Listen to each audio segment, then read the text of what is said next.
Primeiramente, gostaria de parabenizar o senador Lazier Martins pelo presente projeto de lei, que a Polícia Federal ela o apoia, porque, embora a nossa legislação, a Lei 3.260, tenha sido um marco legal importantíssimo para o país no combate ao terrorismo, nós tivemos algumas lacunas que não foram atendidas naquela lei que foi publicada.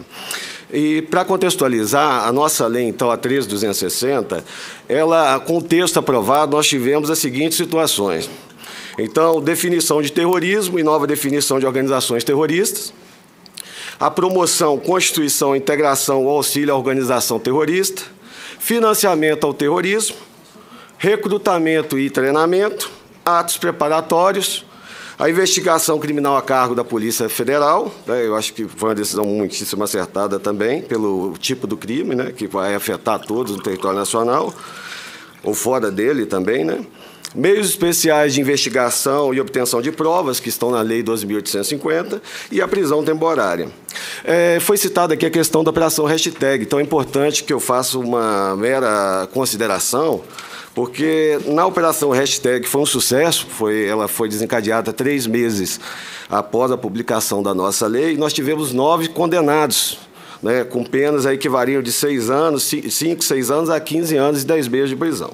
E foi citado pelo ilustre defensor público a questão de um dos condenados que havia sido morto pelo fato de ser terrorista. Não é essa informação que nós temos.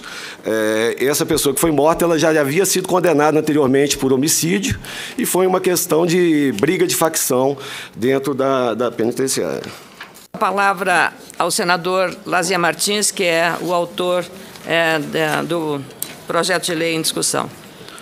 Muito obrigado, senadora Ana Amélia. Em primeiro lugar, eu louvo, agradeço a participações tão brilhantes como tivemos nas explanações a respeito desta matéria, que julgo muito importante, porque o Brasil está cansado de ver destruições, arruaças violentas e graves, incêndios.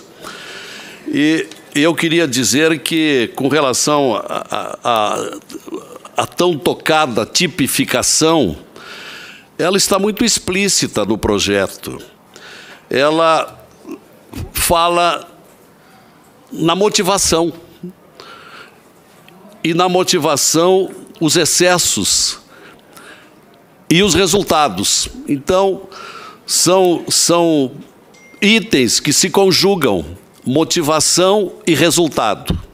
Excessos, proporcionalidade e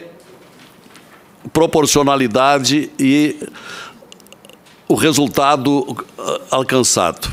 E eu trouxe para ilustrar e perguntar, eu vou fazer uma única pergunta ao delegado Júnior, porque se há uma divisão antiterrorismo na Polícia Federal é porque a Polícia Federal se previne para o ato antiterrorista. Eu pergunto, isso que aqui ocorreu no dia 29 de novembro de 2016, mostro para a câmera, aqui bem perto, na esplanada, durante o processo do impeachment. Destruição de automóvel, destruição de ônibus no dia 13/12 de 16. Automóvel virado no dia 30/11 de 16 e uma multidão fazendo destruições de toda ordem. Eu pergunto, isto é movimento social civilizado? Ou isto é um ato para causar terror social e coação à autoridade para deixar de fazer ou não fazer determinada coisa? É uma pergunta bem objetiva, a matéria é muito elementar, nós estamos acostumados a ver em toda parte desse Brasil, a todo instante.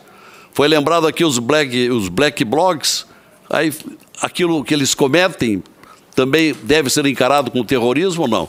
O Brasil vai continuar convivendo com isto, numa época em que se tem uma perspectiva de novos horizontes, de um Brasil mais ordeiro, mais civilizado, mais preocupado com a construção e não com a destruição, e não com a coação de autoridades.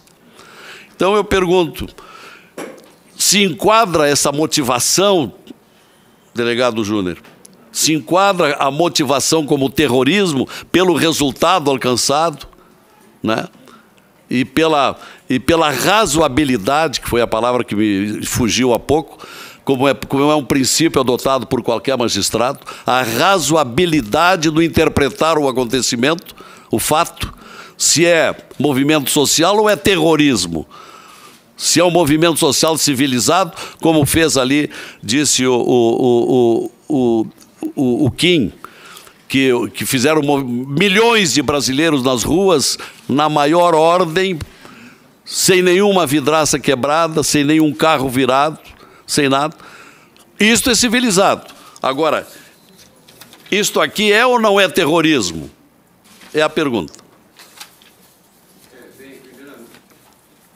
Tá dando para ouvir aí? Com a palavra o delegado Júnior.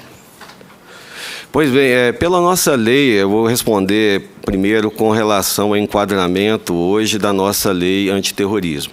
Com relação à nossa lei, a previsão a definição de terrorismo, que abrange aquelas questões que já foram muito faladas aqui, atos como esses não seriam enquadrados. Apesar de potencialmente ferirem pessoas, levarem pessoas, né, à morte, eles não seriam enquadrados pela definição legal que hoje temos na nossa lei antiterrorismo. E é importante colocar que a análise do caso concreto, a investigação, ela não é bate-pronto. Você ter um contato com uma situação como essa, há necessidade da equipe policial, né, presidida pelo delegado de Polícia Federal, realizar uma série de diligências, investigações, obtenção de provas, para, ao final, nós chegarmos à conclusão se aquela motivação, e colocando em tese, né, que poderia ser uma motivação política, se ela teve a intenção, a finalidade de provocar o terror geral, né, generalizado, com o intuito de apavorar a sociedade. A Polícia Federal, ela quer justamente focar em ações que venham a ocasionar o terror para a sociedade, proteger a sociedade de eventos como esse, né, de grande lesividade, né, de potenciais catastróficos. E hoje o que a gente defende e apoia o projeto de lei é justamente que essa questão da motivação política, por ter ficado fora da nossa lei, ela impede que nós façamos esse tipo de enquadramento. Então, o que aconteceu na época, eu estava na chefia da divisão de passaportes, não integrava a divisão de terrorismo, não tenho elementos concretos para poder aduzir se seria ou não, seria uma situação hipotética, mas o fato é que a nossa visão na divisão de terrorismo é proteger a sociedade. E para que nós possamos proteger a sociedade, temos que ter um arcabouço legal e jurídico que nos ampare a investigar ações que possam ser caracterizadas. Se a lei define hoje o que é terrorismo, como aquelas questões de xenofobia, racial, religioso, nós só vamos investigar como terrorismo essa questão. Mas o fato é que hoje no mundo como um todo, eu citei aqui a Europa, tinha a questão também da França, não tive tempo hábil de falar, Reino Unido, Portugal, Estados Unidos. A questão, o cerne, a questão política, ela é essencial na caracterização da definição de terrorismo. Então, se nós não temos essa caracterização, nós estamos em descompasso com o mundo, e inclusive aqui na América Latina. Então, nós necessitamos realmente dessa adequação para combatermos, a nossa vertente é essa, quem provocar esse terror generalizado. Não tem qualquer outro tipo de atuação da Polícia Federal. E o que não for caracterizado como esse terror vai ser outro tipo de crime. Pode ser crime de dano, atentado à vida, homicídio, o que for. Não será capitulado como terrorismo. É isso que eu gostaria de colocar. Só para concluir, porque Vossa Excelência deixou de considerar que é exatamente o que propõe o projeto, a motivação política ou ideológica. É o acréscimo que nós temos, de tal modo que mudam as coisas daqui para diante, se essa lei for aprovada, se esse resgate resgate for aprovado, porque a matéria ela não foi rejeitada, ela se transformou em lei. O que nós estamos fazendo é um resgate de 2 ou 3 artigos que foram rejeitados. Não, nesse ponto a Polícia Federal está de total apoio à questão da inclusão da motivação política e ideológica. Eu só não quis citar o caso concreto, porque o caso concreto é somente investigando e tendo elementos, né, que você poderia falar, e mesmo assim no processo, em juízo.